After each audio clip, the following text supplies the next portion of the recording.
Hey, people of God.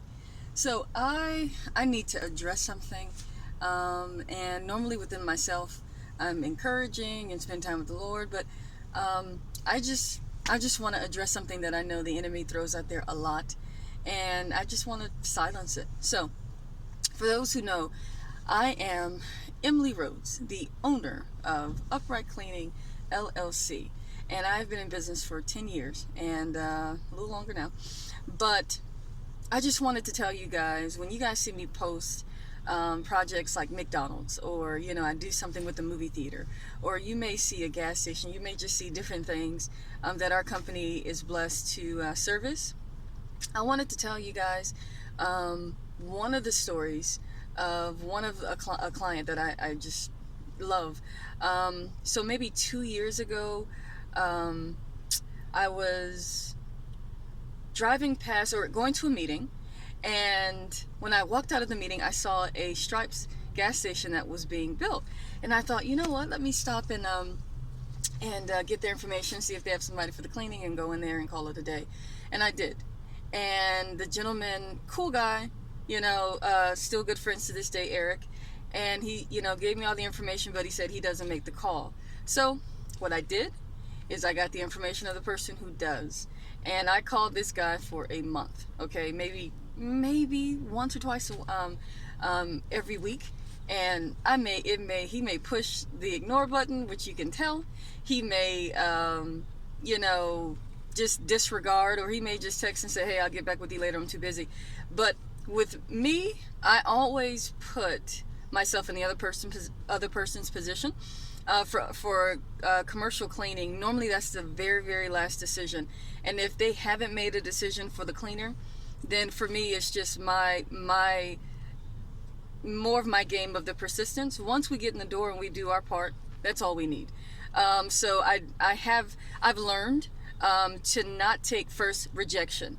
And so as an owner, or if you decide to be an owner, you want to make sure that you have healed emotionally within yourself, because how you are in a personal relationship is how you will be in a business relationship. It will just have business stamped on it, and of course in a professional manner.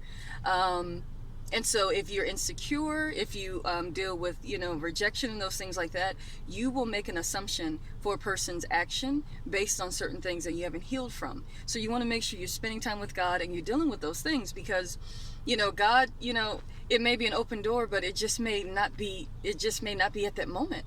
And so if you keep saying, oh, well, I guess that wasn't for me, then no, you shut your own door. God didn't. Okay. So let's keep moving. So, I had already emailed the guy the bid, and he finally got back with me, gave me the open door. Now he gave me the open door for 2 gas stations, and guys, I don't know how many people in there. This was my first time doing a gas station, 1.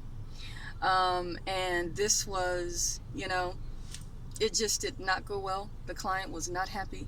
By the time he walked the second building, he was so upset he walked out. You cannot imagine how I felt. I was like, bruh, is it? Like, it's a wrap. And that night, I got all my guys. We stayed up to probably 3 in the morning on both buildings, and I looked at everything that he was frustrated about. Everything. And I learned, and it's very true, cleaning is a progressive statement. Somebody can come to me and say, Miss Emily, I know how to clean. If I've learned how to clean certain things, but now I'm in a totally different industry, their definition of what they see, or their eye for cleaning, is totally different. And so it was like hands-on training, which I hated, but I literally had to just chalk it up and humble myself and just be shredded. But now I realize that God was saying, no, me and my team always pray before we start every job site. I always want to make sure everything I do is under His glory. I did not feel like it was under His glory in that moment, but I didn't realize He was literally pruning, taking thorns out so He could produce more fruit. But I had to be humble enough to say I just didn't do it. And did my guys try? Yes. Were there a lot of nitpicking? Yes. But did it matter? No. Did I have to pursue excellence? Yes. Did I have to change my standard and raise it higher? Yes. So, guys, everything was over. We push. Client walked it. Didn't say good job, didn't say anything. He was good. So, maybe a month later, I'm thinking, man, Lord, the beginning of the year, I tried. Do I contact the guy again? Do I try to, get more work, or what do I do? And called the guy.